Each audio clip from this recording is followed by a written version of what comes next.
الله وبركاته.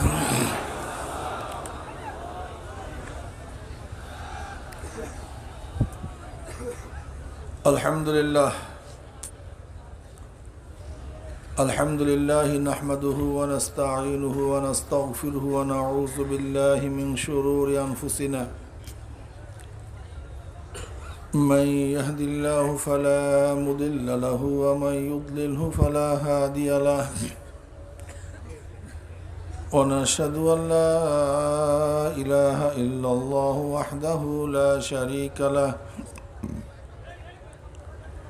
ونشهد أن محمدا عبده ورسوله.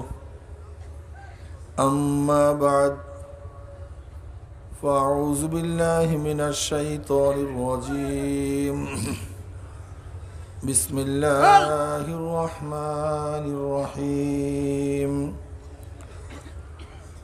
يا أيها الذين آمنوا صلوا عليه وسلموا تسليما.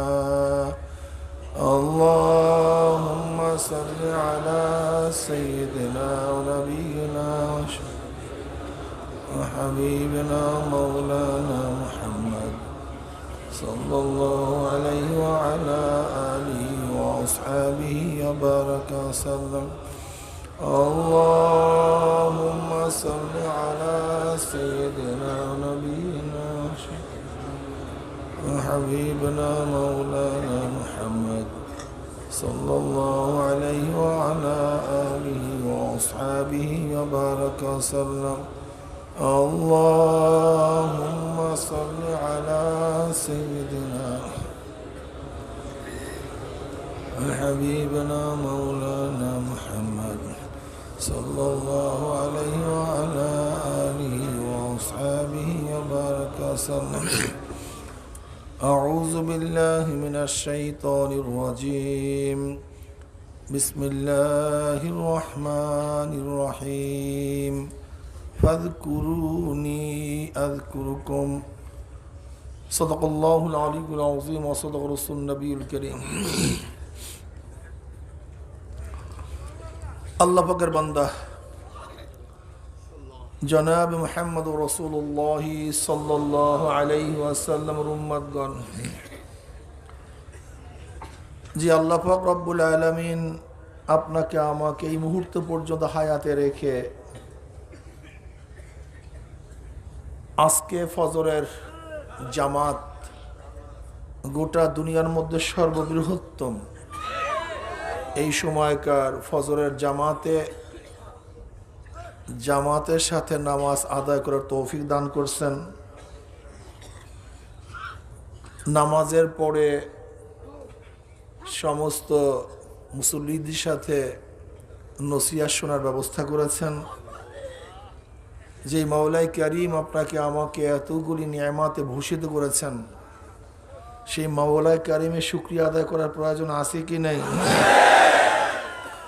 কাজে শুকরিয়া দান সবাই বলে আলহামদুলিল্লাহ।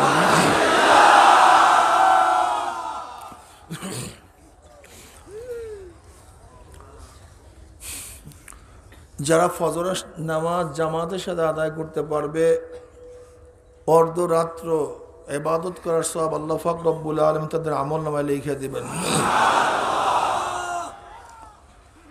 যা ইশারের নামাজ জামাতের সাথে আদায় করতে পারবে, বাকি অর্ধরাত্রে ইবাদত করার সওয়াব আল্লাহ পাক তাদের আমলনামায় লিখে দিবেন। যারা ইশা এবং ফজরের নামাজ জামাতের সাথে আদায় করতে পারলাম, আশা করা যায় গোটা রাত্রে ইবাদত করার সওয়াব আল্লাহ পাক রব্বুল আলামিন আপনার আমার আমলনামায় লিখে দিয়েছেন।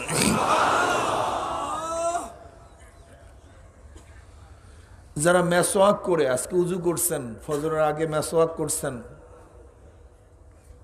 প্রতি রাকাত নামাজে 70 রাকাত নামাজের সওয়াব হয়ে গেছে। মেসওয়াকের অভ্যাস আমাদের অনেকের নাই, অনেকের মধ্যে মেসওয়াকের অভ্যাস নাই। মেসওয়াকের অভ্যাস করা চাই। কাঠের মেসওয়াক এক সুন্নাত, দাঁত পরিষ্কার করা ভিন্ন এক সুন্নাত। কাজী কাঠের মেসওয়াক এটা ভিন্ন এক সুন্নাত। ব্রাশ দিয়ে এই সুন্নাত আদায় হবে না, পরিষ্কার করা সুন্নাত আদায় হতে পারে, কিন্তু মেসওয়াক ভিন্ন একটা সুন্নাত। এই মেসওয়াক আমাদের অনেকের মধ্যেই নাই। মেসওয়াকের বহুত গুণাগুণ, ফজিলত শেষ নাই। এর মধ্যে একটা ফজিলত, যে ব্যক্তি ঠিক মতো মেসওয়াক করবে আল্লাহ পাক তার মৃত্যু ইমানের সাথে দিয়ে দিবেন। নবী আলাইহিস সালাতু ওয়াস সালাম বলেন, জিবরিল আলাইহিস সালাতু ওয়াস সালাম আমাকে মেসওয়াকের এত বেশি আদেশ করতেছে, আমার মনে হয় যেন মারি উঠা যাবে, সামনের মারি, এত মেসওয়াকের আদেশ করছেন। মতওয়াতের পর্যায়ে হাদিস পৌঁছে গেছে মেসওয়াকের, কিন্তু দেখা যায় আস্তে আস্তে তোলাবাদের মধ্যে, ওলামাদের মধ্যে মেসাকের অভ্যাস কমে যাইতেছে। চরমনায়ের মুজাহিদের প্রত্যেকের পকেটের মধ্যে মেসওয়াক থাকা চাই। কি কথা ঠিক না? ইনশাআল্লাহ মেসওয়াক থাকা চাই। একা একা নামাজের তুলনায় যে ব্যক্তি জামাতের সাথে নামাজ আদায় করবে তার 25 গুণ সওয়াব বেশি হবে। কত গুণ সওয়াব? 25 গুণ। অন্য রওয়ায়াতের মধ্যে আছে 27 গুণ সওয়াব বেশি হবে। ইখলাস অনুযায়ী সওয়াব বাড়তে থাকবে। যারা পাগড়ির সাথে নামাজ পড়ছে, দায়লামি মুস্তাদরাকের হাকের মধ্যে রওয়ায়াত আসছে, প্রতি 2 রাকাতে 70 রাকাত নামাজের সওয়াব হয়ে যাবে।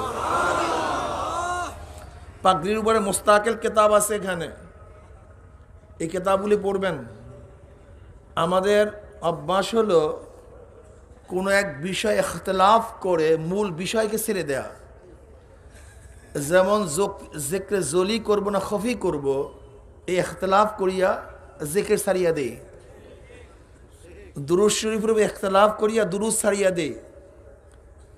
নামাজের মধ্যে পাগড়ি পরব কি পরব না ইখতিলাফ করিয়া পাগড়ির আমলই বাদ দিয়া দিই। আপনার কাছে ইশকাল হতে পারে নামাজের মধ্যে পাগড়ি নিয়া, কিন্তু মুতলাক পাগড়ি নিয়ে তো কোনো ইশকাল নাই, ইখতিলাফ নাই, মতনৈক্য নাই, সবসময় পড়েন, সমস্যা কি? নবী আলাইহিস সালাতু ওয়াস সালাম নামাজের মধ্যে পাগড়ি ছিল, সহি রওয়ায়াত দ্বারা সাবিত, নামাজের মধ্যে তার মাথায় পাগড়ি ছিল। বাকি প্রশ্ন হলো এই, এটা কি নামাজের সুন্নাত না হামেশার সুন্নাত না সুন্নাতুল লিবাস? ইখতিলাফ এখানে চলতে পারে। কি কথা ঠিক না? কিন্তু আমরা কি করি, এই ইখতিলাফকে কেন্দ্র করে পাগড়ি পরাই আস্তে আস্তে বাদ দিয়ে ফেলাইছি। বেশ ভালো কথা। এক ব্যক্তি খালি গায়ে ছিল, গেঞ্জি পরা ছিল, নামাজের সময় সে জামা গায়ে দিছে। আপনি কেন প্রশ্ন তুললেন না যে এতক্ষণ তুমি গেঞ্জি পরা ছিলে, নামাজের সময় জামা পরলা কেন? এই প্রশ্ন তুলেননি। এক ব্যক্তি খালি মাথায় ছিল, নামাজে ঢুকছে, টুপি পরছে, তখন এই প্রশ্ন তুলেন নাই এতক্ষণ খালি মাথায় ছিল, নামাজে ঢুকছো, টুপি পরলা কেন? এক ব্যক্তি এতক্ষণ পাগড়ি ছিল না, নামাজে ঢুকছে, পাগড়ি পরছে, এখন প্রশ্ন তুললেন কেন?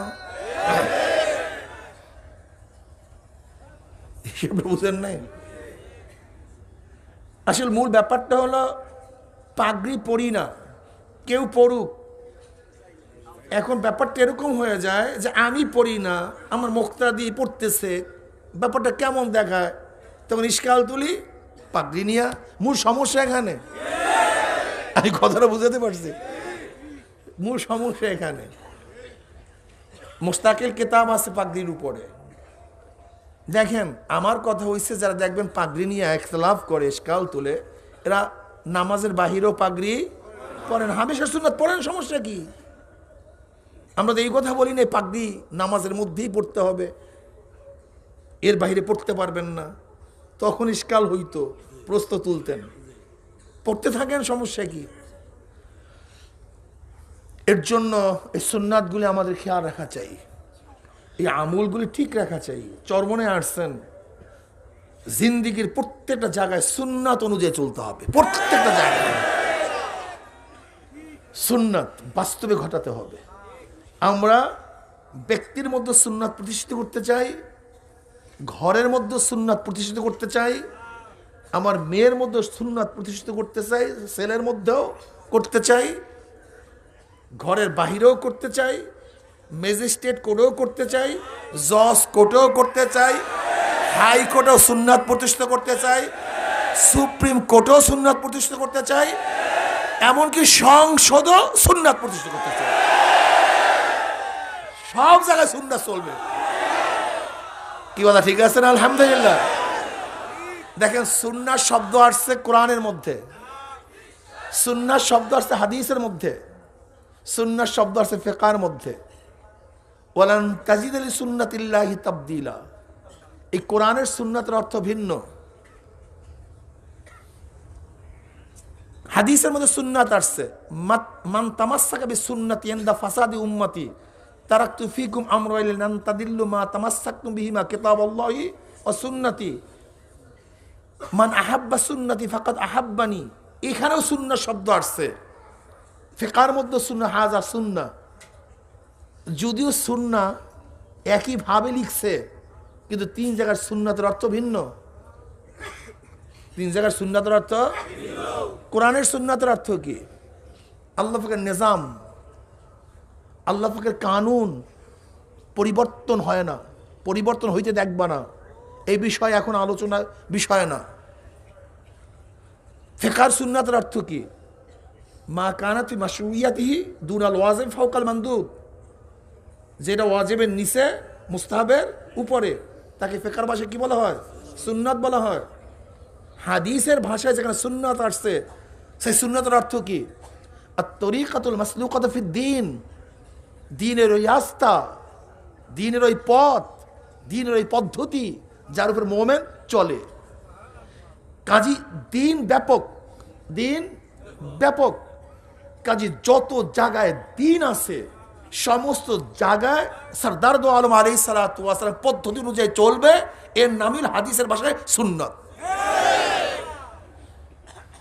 শুধু কোনো এক জায়গায় না, শোয়ার সময় সুন্নাত থাকা চাই, ওঠার সময় সুন্নাত থাকা চাই, হাঁটার সময় সুন্নাত থাকা চাই, বসার সময় সুন্নাত থাকা চাই। কি কথা ঠিক না? এর জন্য চরমনে মুজাহিদের প্রত্যেকটা জায়গায় সুন্নাত, সুন্নাত ঠিক রাখা চাই।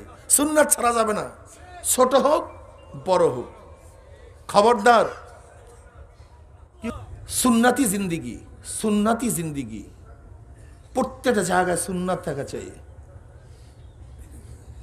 ছোট হোক বড় হোক, সব সুন্নাত আমাদেরকে মানতে হবে।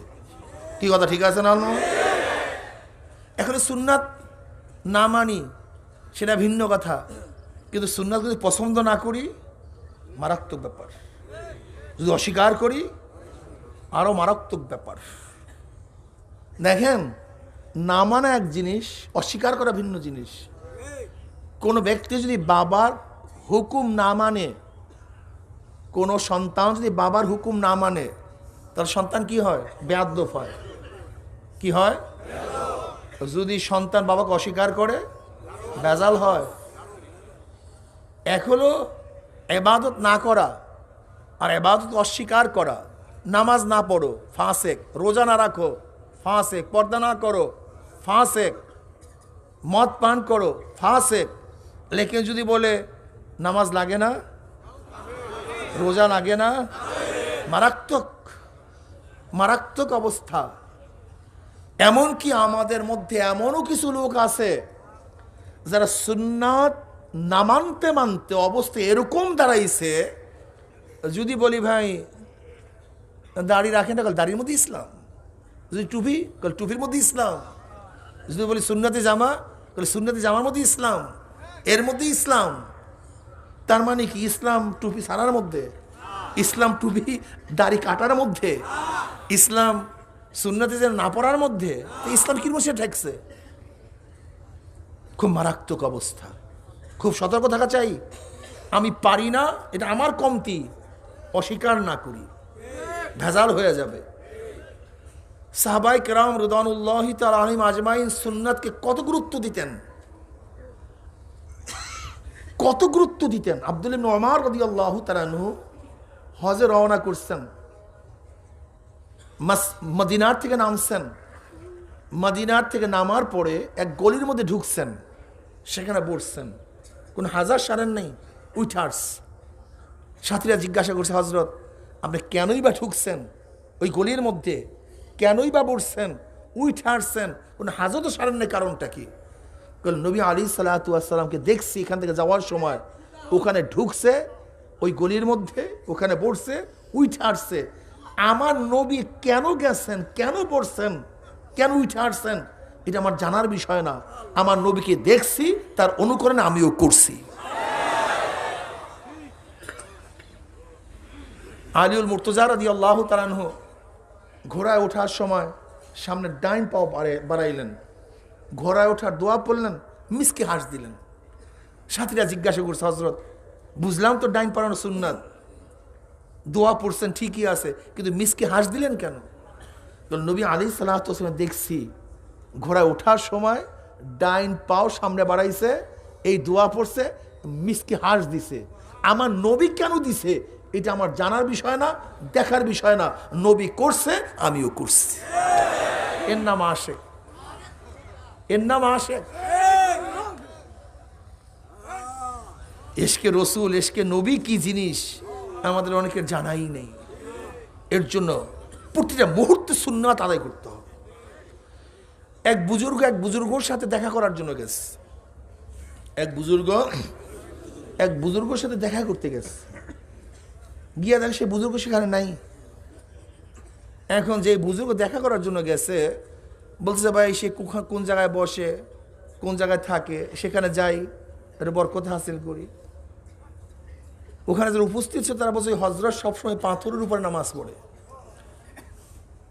তা গিয়া দেখে নামাজ পড়তে পড়তে হাতের কিছু সাপ পাথরে পড়ে গেছে, কিন্তু দেখে সাপগুলি সেজদার সময় যে হাত রাখছে, সাপ পড়ছে, হাতের আঙ্গুলিগুলি ফাঁকা ফাঁকা।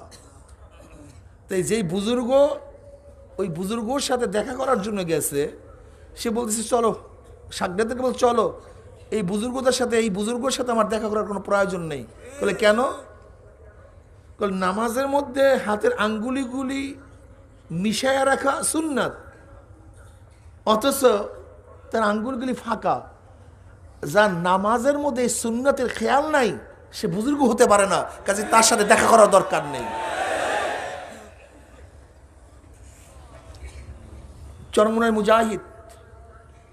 মুজাহিদ হবেন নবী আলাইহিস সালাতু ওয়াস 23 বছরের জিন্দেগি, শুধু মক্কি না, শুধু মাদানি না, শুধু হিজরাতি না, শুধু জিকিরি না, শুধু তালিমি না, শুধু তাসকিয়ার না, শুধু জিহাদি না, শুধু লেবাসের না। নবী আলাইহিস সালাতু 23 বছরের জিন্দেগি, 23 বছরের জিন্দেগি মন্থর করে আমার নবী যাহা কিছু করছেন সব কিছু করব, যাহার থেকে নিষেধ করছেন সব কিছু ছাড়ব। কি মনে থাকবে ইনশাআল্লাহ? এটা খুব মনে রাখবেন। চরমুনায় মুজাহিদের সুন্নাত তারা ছাড়ে না, সুন্নাত অনুযায়ী তারা চলতেই থাকে। আলহামদুলিল্লাহ, আল্লাহ পাকের শুকর। যাই হোক, জিকির সবচেয়ে দামি এক ইবাদত। সালমান ফারসি রাদিয়াল্লাহু তাআলার কাছে প্রশ্ন করা হয়েছে যে সবচেয়ে বড় আমল কোনটা, বড় আমল কোনটা? সালমান ফারসি রাদিয়াল্লাহু তাআলা তাকে পাল্টা প্রশ্ন করছে, তুমি কি কোরআন পড়ো নাই? বলে পড়ছি তো। তা কোরআনই তো বলছে কোনটা বড় আমল, ওয়ালা যিকরুল্লাহি আকবার, জিকির সবচেয়ে কি, জিকির সবচেয়ে বড়। জিকির কেমন ইবাদত?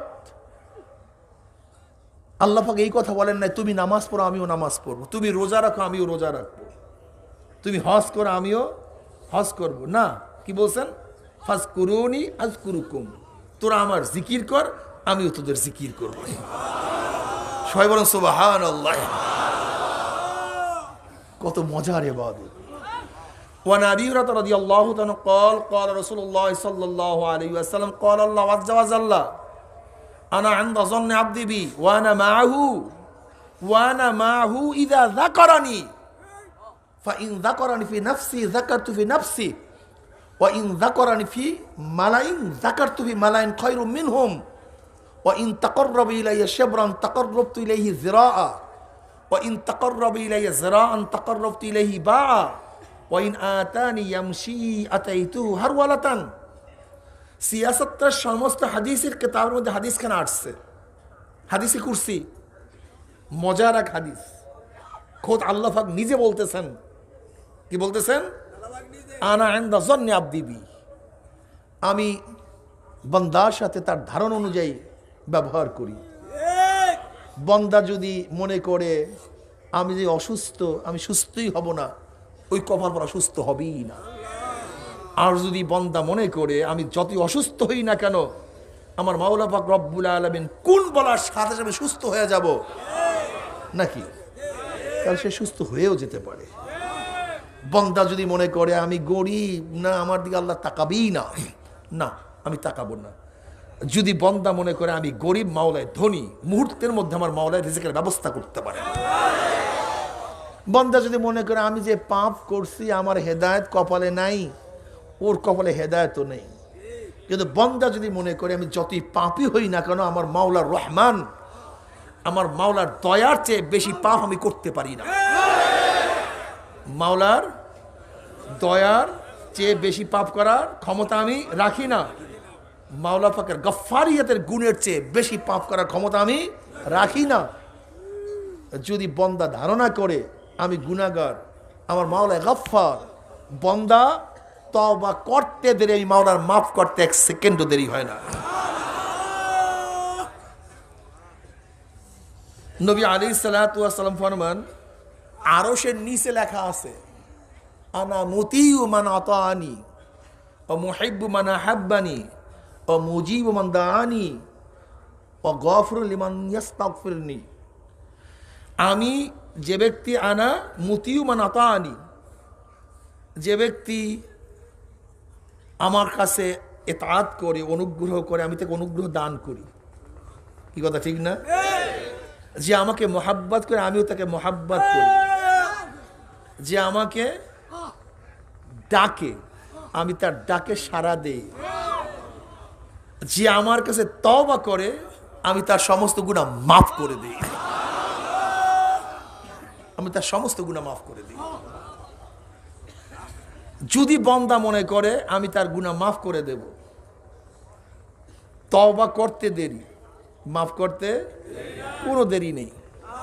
নবী আলাইহিস সালাতু ওয়াস সালাম ফরমান, ইন্নাল্লাহ আযজা জাল্লা ইউফসিদু ইয়াদাহু লিমুসিল লাইল ইলান নাহার ওয়া লিমুসিল নাহার ইলাল লাইল হাত্তা তাতলু আশ-শামসু মিন মাগরিবিহা আও কামা ক্বালা নবী আলাইহিস সালাতু ওয়াস সালাম।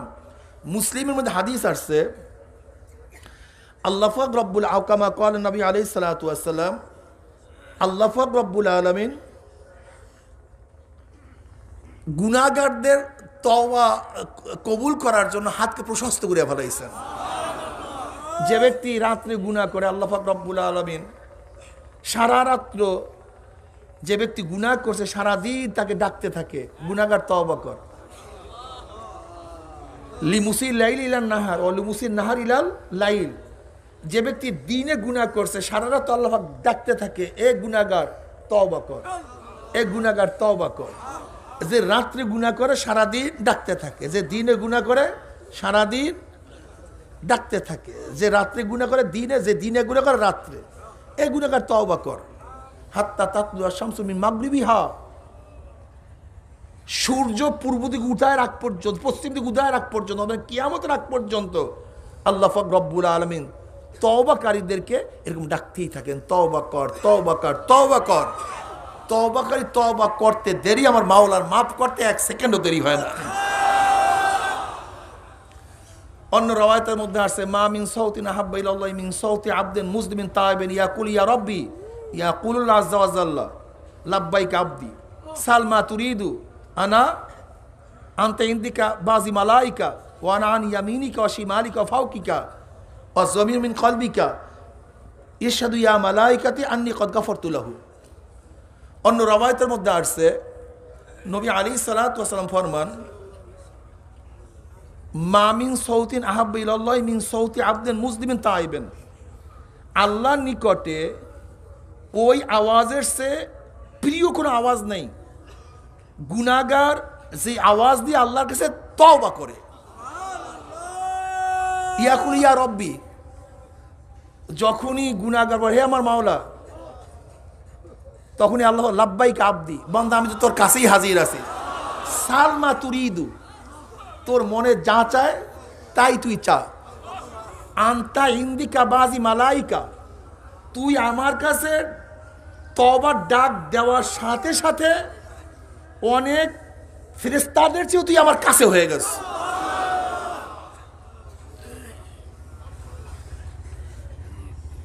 আমি তোর ডাইনে, আমি তোর বামে, আমি তোর সামনে, এমনকি আমি তোর কলবের চেয়ে অনেক নিকটে চলে আসছি।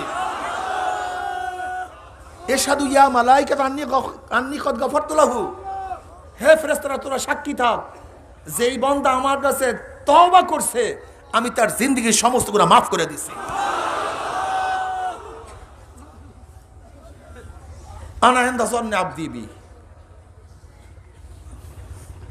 যদি বান্দা আল্লাহর কাছে তওবা করার মতো তওবা করতেই পারে, আমার মাওলা সমস্ত গুনাহ মাফ করে দেয়। আর তাই না জানবে কামাল্লা জানবালা, যেই ব্যক্তি গুনার থেকে তওবা করে আল্লাহ পাক রব্বুল আলামিন কেমন মাফ করে দেন, মনে হয় যেন সদ্য বাচ্চা জন্ম হয়েছে, যেরকম নবজাত শিশুর কোনো গুনাহ নাই, তওবাকারী যদি ঠিক মতো তওবা করতে পারে আল্লাহ পাক রব্বুল আলামিন তার জিন্দেগীর সমস্ত গুনাহ মুহূর্তের মধ্যে মাফ করিয়া দেন। আমার মাওলা এত দয়ার মাওলা, এত মেহেরবান মাওলা।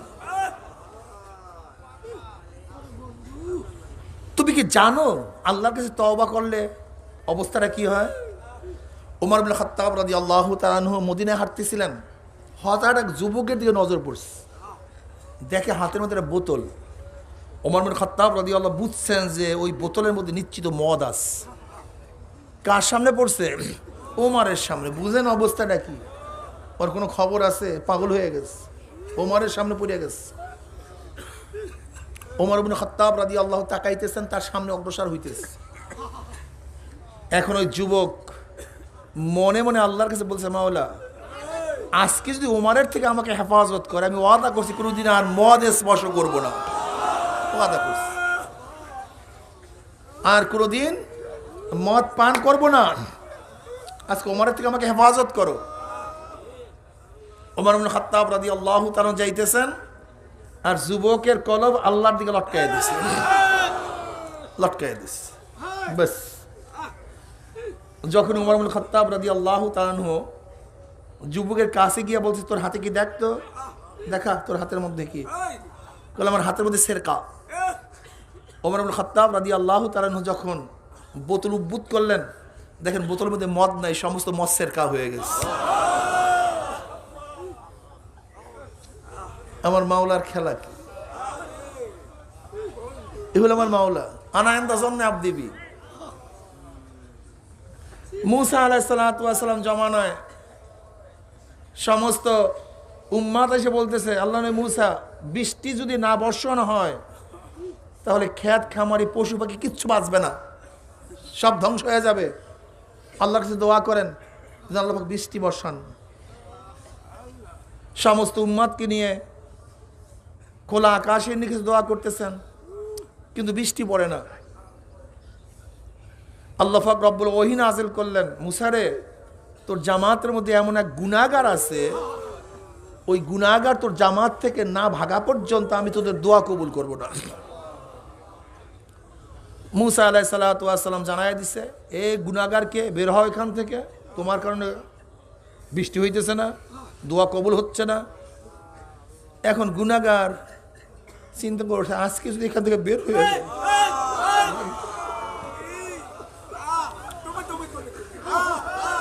কিভাবে চেহারা দেখাবো, মুখ কিভাবে দেখা, সবাই জানবে। বের হয় না। মুসা আলাইহিস সালাতু ওয়াস সালাম বলতেছে, যদি বের না হও আমি আল্লাহর কাছে দোয়া করবো, আল্লাহ পাক চিহ্নিত করবে, তাহলে লজ্জিত বেশি হবা। এখন তো মনে মনে আরো বেশি কান্দা শুরু করছে, অবস্থা আরো খারাপ। ইতিমধ্যে ঝুপ ঝুপ করে বৃষ্টি পড়া শুরু হয়ে গেছে, ঝুপ ঝুপ করে। মুসা আলাইহিস সালাতু ওয়াস সালাম বলে, মাওলা রে, কই তুমি বললা এর মধ্যে এমন এক ব্যক্তি আছে যে না যাওয়া পর্যন্ত দোয়া কবুল হবে না। তাহলে কই কেউ তো বের হইল না, তাহলে বৃষ্টি হইল কিভাবে? বলে মুসা, যার জন্য এতক্ষণ আমি বৃষ্টি বন্ধ করছিলাম তার কারণে আমি এখন বৃষ্টি দিয়ে দিলাম। বন্দা তওবা করছে, ও আর গুনাহ করবে না, আমি ওর তওবা কবুল করে ফেলাইছি।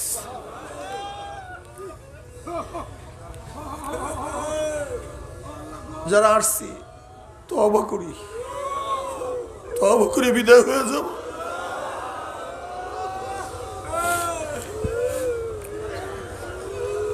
সবাই তওবা করব।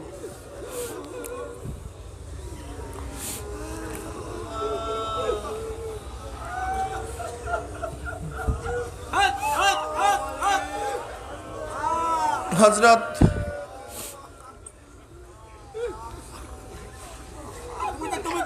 হাসান বসরি রহমাতুল্লাহ আলাইহি বয়ান করতেছিলেন, আলাম ইয়ানিল্লাযীনা আমানু আন তাখশা কুলুবুহুম লিযিকরিল্লাহ। হাসান বসরি রহমাতুল্লাহ আলাইহি এই আয়াতের বয়ান করতেছিলেন। এখন তো বুঝেন তার মজলিসের অবস্থা কি হইতে পারে। হায়বাত রোনাজারি চলতেছে। আলাম ইয়ানিল্লাযীনা আমানু আন তাখশা কুলুবুহুম লিযিকরিল্লাহ। মুমিনদের জন্য কি সময় এখনো আসে নাই যে মাওলার জিকিরে তাদের কলিজার মধ্যে, কলবের মধ্যে কম্পন সৃষ্টি হওয়ার সময় কি এখনো আসে নাই?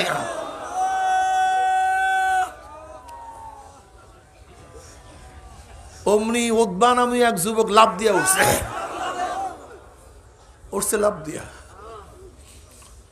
লাফ দিয়ে উঠে বেহুশ হয়ে পড়ে গেছে। হাসান বসরি রহমাতুল্লাহ আলাইহি যুবকের কাছে বলছে, যুবক, আজরাইল তোমার কাছে আসার আগে তওবা করো। আজরাইল হাজির হয়ে গেলে হাজারো চেষ্টা করলে তওবা করার কোনো সুযোগ হবে না। কিছুক্ষণ পরে যুবক খুশি আসছে, বলছে, শায়েখ, হীন এমন কোনো গুনাহ নাই যে গুনাহ আমি করি নাই, মাওলা কি আমাকে মাফ করবে নাকি? বলে, যুবক, আমার মাওলা দয়ার মাওলা, মেহেরবান মাওলা। ওরে যুবক, কবরের আযাব শুরু হওয়ার আগে তওবা কর। কবর খুব মারাত্মক, কবর খুব কঠিন। এই কথা শোনার সাথে সাথে যুবক আবার চিল্লান দিয়া বেহুশ হয়ে গেছে। হাসান বসরি রহমাতুল্লাহ যুবক, কবরের মাটি তোকে চাপ দেওয়ার আগে যুবক তওবা কর। ওরে যুবক, সাপ তোকে পেঁচাইয়া ধরার আগে যুবক তওবা কর।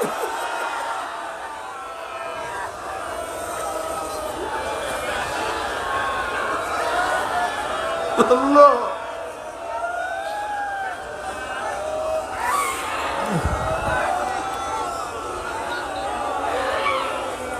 আবারও যুবক বলে, শায়েখ, এমন কোন গুনাহ না যেই গুনাহ আমার থেকে ছুটিয়ে গেছে, সব গুনাহ করছি, আমার মাওলা কি আমাকে মাফ করবে নাকি?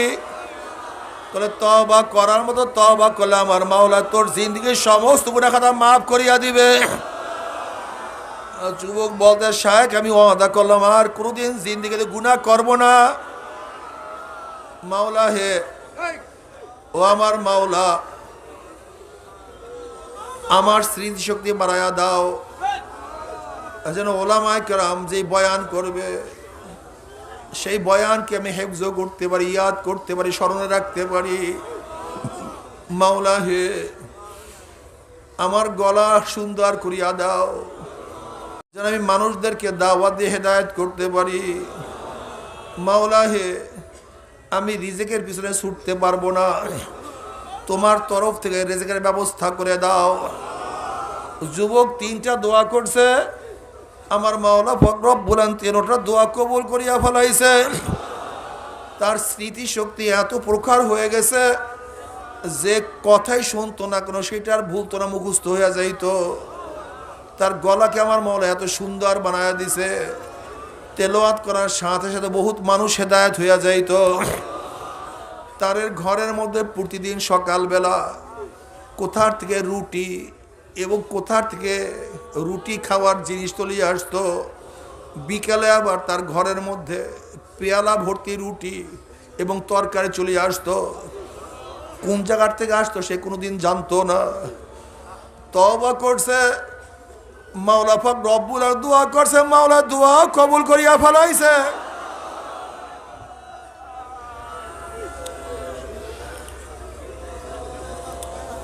বনি ইসরাইলের এক যুবক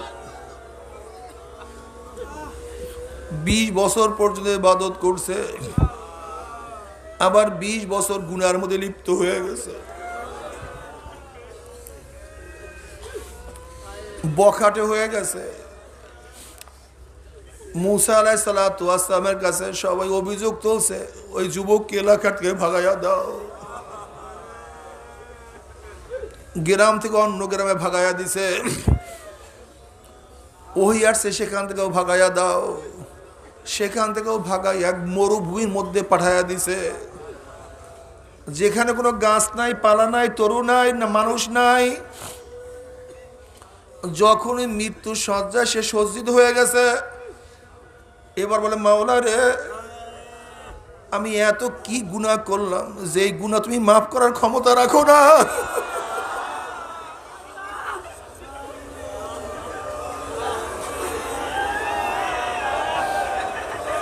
এমন এত গুনাহ করছে,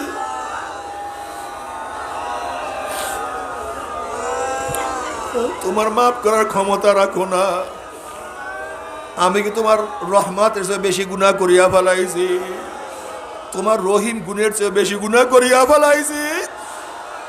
তোমার গফফারিয়াতের গুণের চেয়েও কি বেশি গুনাহ করিয়া ফেলাইছি? আজকে আমার মৃত্যু সময় কেউ নাই। আজকে যদি আমার মা থাকতো, তারা আমার পাশে বসিয়া কাঁদতো। আমার মেয়ে থাকলে আমার জন্য আজকে কাঁদতো। আমার ছেলে থাকলে তারা আমার কাছে বসিয়া কাঁদতো।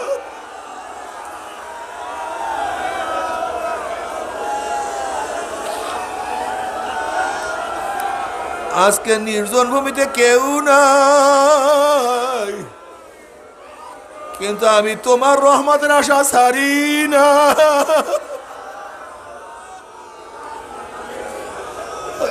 তোমার রহমতের আশা ছাড়ি না।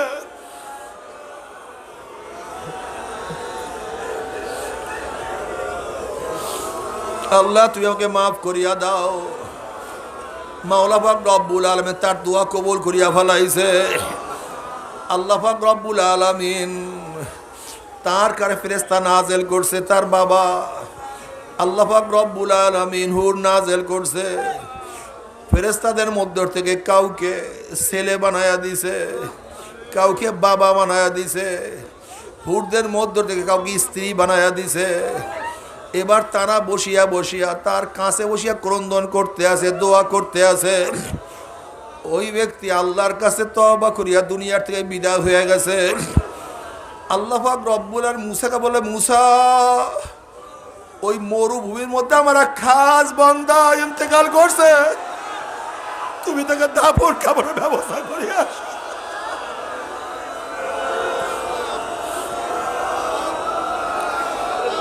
তাকে দাফন কাফনের ব্যবস্থা করো।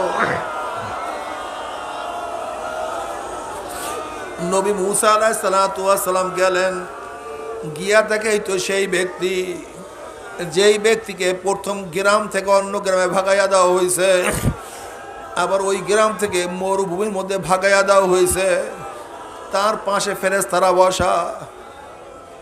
মুসা আলাইহিস সালাতু ওয়াস সালাম বলেন, মাওলা রে, এই তো সেই ব্যক্তি, এই তো সেই ব্যক্তি যেই ব্যক্তিকে তোমার হুকুমে গ্রাম থেকে ভাগাইয়া দিছি, শহর থেকে ভাগাইয়া দিছি। এ তো সেই গুনাহগার ব্যক্তি। কলে, মুসা রে, সে আমার রহমতের, আমার সেফাতের, আমার গুনার কীর্তন করছে। আমার গুণ কীর্তনের সে প্রশংসা করছে, আমার রহমান রহিম গফফারের নাম ধরিয়া ডাক মারছে। আমি রহমান, আমি রহিম, আমি গফফার, আমি সত্তার, আমি কাদের। যেহেতু আমার সিফাত নিয়ে সে আলোচনা করছে, ও যতই গুনাহ করুক না কেন আমার জিন্দেগির সমস্ত গুনাহ মাফ করিয়া দিছি। আমি ওকে জান্নাতের মেহমান বানায়া ফেলাইছি। আল্লাহ আল্লাহ, আনা ইনদা যন্নি আবদি বি ওয়া আনা মাহু ইযা যাকারানি ওয়া আনা মাহু ইযা যাকারানি। বান্দা যখন জিকির করে আমি তখন তার সাথী হইয়া যাই। জোরে বলেন সুবহানাল্লাহ। ওয়া আনা মাহু ওয়া আনা মাহু ওয়া আনা মাহু ইযা যাকারানি। বান্দা যখন জিকির করে আমি তখন আর সাথী হইয়া যাই। অন্য রওয়ায়াতের মধ্যে আসছে আনা জালিসুম মান যাকারানি। বান্দা যখন জিকির করে আমি কুদরতি ভাবে তার পাশে বসিয়া যাই। আল্লাহ আহা, ফাযকুরুনি আযকুরুকুম। জিকির কি যে মজা। আহা, আল্লাহ তুমি আমাদের সবাইকে বেশি বেশি জিকির করার তৌফিক দিয়া দাও, সব সময় জিকির করার তৌফিক দিয়া দাও। এর জন্য আমার মুজাহিদ বাবারা, ভাইরা, মোমেন বাবারা, হাঁটতে চলতে উঠতে বসতে সব সময় জিকির জবানে জারি থাকা চাই। সব সময় জিকির জারি থাকবে। হাঁটবো চলবো সব সময় জিকির করবো। ওয়ানা মা হুইদা যাকারানি ইযা যাকারানি ফাইন যাকারানি ফি নাফসি যাকারতু বি নাফসি। বান্দা যখন আমাকে একা একা ডাকে আমিও তখন তাকে একা একাই জিকির করি। বান্দা যখন মাজলিসের মধ্যে হালকার মধ্যে আমি মাওলাকে ডাক দেয়, জিকির শুরু করিয়া দেয়, আমি তাদের যে উত্তম মজলিস ফেরেশতাদের মজলিসের মধ্যে তাদের জিকির শুরু করিয়া দেয়। বান্দা যখন আমার দিকে এক বিলাস অগ্রসর হয় আমার রহমত তার দিকে এক হাত অগ্রসর হইয়া যায়। বান্দা যখন আমার দিকে এক হাত অগ্রসর হয় আমার রহমত তার দিকে এক বা দুই হাত অগ্রসর হইয়া যায়। বান্দা যখন আমার দিকে হাঁটি হাঁটি আসা শুরু করে আমার রহমত দৌড়ে গিয়ে বান্দাকে কোলের মধ্যে টানিয়া নেয়। সাবাকাত রহমাতি আলা গজাবি। আমার মাওলার রহমত তার রাগের চেয়ে প্রাধান্য পাইয়া গেছে। আমার মাওলার রহমত, আমার মাওলার রহমত এত বড়, আমার মাওলার রহমত এত ব্যাপক, আমার মাওলার রহমত কোনো সীমা নাই, সংখ্যা নাই। মাওলারা তোমার রহমত থেকে আমাদের কাউকে মাহরুম করিও না, কাউকে কাউকে মাহরুম করিও না, সবাইকে রহমতের দ্বারা বেষ্টন করিও না।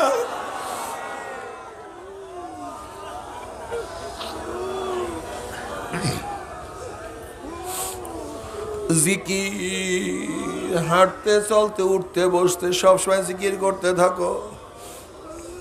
বাবারে চরমোনাইকে নিয়ে যারা তোমরা কটূক্তি করো, মুআয ইবনে জাবাল রাদিয়াল্লাহু ফরমান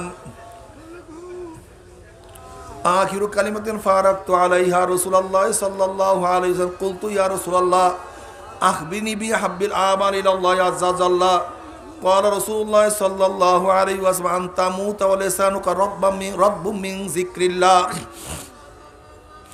মুআয ইবনে জাবাল রাদিয়াল্লাহু ফরমান এই কথাই নবীর সাথে আমার শেষ কথা। এরপর আমি ইয়ামানে চলে গেছি। ইয়ামানে যাওয়ার আগে আমি নবী আলাইহিস সালাতু ওয়াস সালাম প্রশ্ন করলাম, ইয়া নবী আল্লাহ, আমাকে খবর দেন আল্লাহর কাছে সবচেয়ে প্রিয় আমল কোনটা, সবচেয়ে প্রিয় আমল কোনটা আমাকে আপনি জানায়া দেন। নবী আলাইহিস সালাতু ওয়াস সালাম বললেন যে আল্লাহর কাছে সবচেয়ে প্রিয় আমল যে তোমার মৃত্যু এমন অবস্থায় আসুক যেন তোমার জমানের মধ্যে মাওলার জিকির জারি থাকে। বাবার আমাদের জয়নাল আবিদিন সাহেব মুরাদনগর, যিনি সিলেটের তরিকার কাজ প্রায় প্রথম জারি করছেন, পুলিশ লোক ছিল, তার সন্তানরাও আসছে, 3 জন সন্তান আসছে। কয়েকদিন আগে, কয়েক মাস আগে তিনি মারা গেছে, বেহুশ। আমাকে ভিডিওটা দেখাইলো, বেহুশ হুশ নাই, কিন্তু দেখি জবানের মধ্যে জিকির চলতে আছে। আল্লাহ, মুরাদনগরের সবাই থেকে চিনবে, এত হালওয়ালা মুজাহিদ।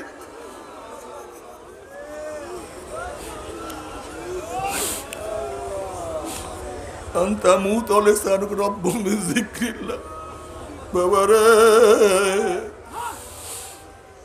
চরমনের হাজার হাজার হাজার হাজার মুজাহিদের খবর আমাদের কাছে আছে। 3 দিন পর্যন্ত হুশ নাই, খবর নাই, কিন্তু দেখা যায় মৃত্যুর পূর্ব মুহূর্তে মাওলার জিকির জবানে জারি হয়ে গেছে। আল্লাহ, আর হাদিসের মধ্যে আসছে যার শেষ হবে জিক্রুল্লাহ ওয়াজাবাত লাহুল জান্নাহ, যে জিকিরের সাথে দুনিয়ার থেকে বিদায় হয়ে যাবে তার জন্য জাহান্নাম হারাম হয়ে যাবে, জান্নাত ওয়াজিব হয়ে যাবে। আল্লাহ কবুল করিয়া নাও। বাবারে, জিকির অনেক দামি জিনিস। ফাজাইল আমলের মধ্যে জাকিরিনদের 100 ফজিলাত বয়ান করছে, দেখিয়া নিও। যারা বেশি বেশি জিকির করবে তাদের মৃত্যু ইমানের সাথে হইয়া যাবে। যারা বেশি বেশি জিকির করবে তাদের কবরটা জান্নাতের বাগিচা হইয়া যাবে। যারা বেশি বেশি জিকির করবে আরশের নিচে জায়গা হইয়া যাবে। সাবাতুন ইউযিল্লুহুমুল্লাহু ফি যিল্লিহি ইয়াওমা লা যিল্লা ইল্লা যিল্লুহু, আল ইমামুল আদিল ওয়া শাবুন নাশা ফি ইবাদাতিল্লাহ ওয়া রাজুলুন কলবুহু মুআল্লাকুম বিল মাসাজিদ ওয়া রাজুলান তাহাব্বা ফিল্লাহ ইজতামা আলা যালিকা ওয়া তাফাররাকা আলাইহি ওয়া রাজুলুন দাআত ওয়া ইমরাতুন যাতু মানসাবিন ওয়া জামালিন ফাকালা ইন্নী আখাফুল্লাহ ওয়া রাজুলুন তাসাদদাকা বিসাদাকাতিন হাত্তা আখফা ওয়া রাজুলুন তাসাদদাকা বিসাদাকাতিন ফাআকাহা হাত্তা লা তা'লামা শিমালুহু মা তুনফিকু ইয়ামিনুহু ওয়া রাজুলুন যাকারাল্লাহা খালিয়ান ফাফাযাত আইনাহু। বুখারীর মধ্যে রওয়ায়াত আছে, 7 ব্যক্তি আল্লাহ পাক কিয়ামতের ময়দানে আরশের নিচে জায়গা করিয়া দিবে। এর মধ্যে এক ব্যক্তি, দেখো বুখারীর রওয়ায়াত, ওয়া রাজুলুন যাকারাল্লাহা খালিয়ান ফাফাযাত আইনাহু। যারা মাওলার জিকির করবে আর 2 চোখের পানি বাইয়া বাইয়া পড়তে থাকবে। ও আমার উলামায়ে কেরাম, ও আমার তোলাবায়ে আযম, তুমি আমি জিকির করি, চোখের মধ্যে পানি থাকে না। আর এই ময়দানের মধ্যে লক্ষ লক্ষ লক্ষ লক্ষ আল্লাহর বান্দারা আছে যারা মাওলার জিকির করে চোখের থেকে পানি ভাইয়া ভাইয়া পড়তে থাকে। বাবার বুখারীর রওয়ায়াত অনুযায়ী তো মাওলা আরশের নিচে জায়গা করিয়া দেবে, কিন্তু তোমার আমার কি উপায় হবে বুঝে তো আসে না। আল্লাহ আল্লাহ বেশ বেশি জিকির করার তৌফিক দিয়া দাও। বাবারে, জিক্রে ফিক্রি, জিক্রে লেসানি, 2টা জিক্রি করতে হবে। জিক্রে লেসানিও করতে হবে, জিক্রে ফিক্রিও করতে হবে, জবানেও জিকির করতে হবে, মাথার মধ্যে চিন্তা থাকতে হবে, কলমের মধ্যে মাওলার স্মরণ থাকতে হবে। এর জন্যই তো চরমনের জিকিরের সময় জিক্রে লেসানি আছে, জিক্রে ফিক্রিও আছে। সুবহানাল্লাহ, আলহামদুলিল্লাহ, আল্লাহু আকবার, মাওলা আমার দিকে চাইয়া রইছে। সুবহানাল্লাহ জবানে, আলহামদুলিল্লাহ জবানে, আল্লাহু আকবার জবানে, মাওলা আমার দিকে চাইয়া রইছে। এটা হলো ফিকিরে। লা ইলাহা ইল্লাল্লাহ জবানে, আল্লাহ বাদে কেউ মাবুদ, এটা হলো ফিকিরে। ইল্লাল্লাহ জিকির হলো জবানে, আমার কলবে আল্লাহই আছে, এটা হলো ফিকিরে। আল্লাহ আল্লাহ জবানে, মাওলা আমার নাক এবং কপালের ঠালা জায়গার দিকে চাইয়া রয়েছে, এটার নাম ফিকিরে। কাজে যেই ফিক্রি জিকিরের ফজিলাতের কথা বলা হয়েছে, আমাদের মধ্যে জিক্রে জলিও আছে, জিক্রে লেসানিও আছে, জিক্রে ফিক্রিও আছে। কাজে আল্লাহর কাছে বেশি বেশি দোয়া করি, মাওলা হে তওবা করাইয়া, তোমার আশেক বানাইয়া, তোমার মোহাব্বত অন্তরে ভরে জমা করিয়া, তারপর তুমি আমাদের সবাইকে ডাক দিও, লা ইলাহা ইল্লাল্লাহ লা ইলাহা আল্লাহুম্মা আমিন আল্লাহুম্মা আমিন। মাফ করে দেন গো মাওলা, মাফ করে দেন, মাফ করে দে গো মাওলা, মাফ করে দে, ক্ষমা করে দে গো মাওলা, ক্ষমা করে দে।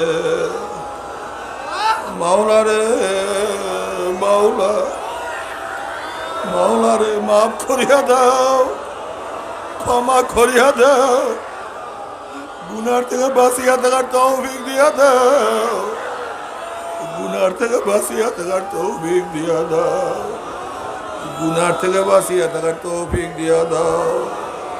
গুনাহ যা করছে মাফ করিয়া দাও, তোমার মারিফতের নূরের বাতি অন্তরে জ্বালাইয়া দাও, তোমার মহব্বতের অন্তরে পরিপূর্ণ করিয়া দাও, তোমার মহব্বতের অন্তরে পরিপূর্ণ করিয়া দাও, তোমার মহব্বতের অন্তরকে পরিপূর্ণ করিয়া দাও, তোমার ভয়ের অন্তরকে পূর্ণ করিয়া দাও, দুনিয়ার মহাব্বত ভয় অন্তর থেকে দূর করিয়া দাও, দুনিয়ার মহাব্বত ভয় অন্তর থেকে দূর করিয়া দাও। মাওলা রে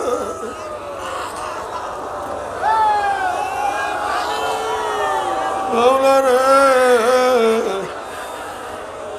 যতদিন জেন্দা ইসলামে জেন্দা রাখিও, যখন শেষ ডাক দেবী ইমানের সাথে ডাক দিও, যখন শেষ ডাক দিবা ইমানের সাথে ডাক দিও। আল্লাহ আমাদের সবাইকে পরিপূর্ণ হেদায়েত দিয়া দাও। আল্লাহ হেদায়েত আমরা গোমরা করিও না, হেদায়েত আমরা গোমরা করিও না। তোমার পরিচয় পাওয়ার পরে তুমি গোপন হইয়া যাইও না।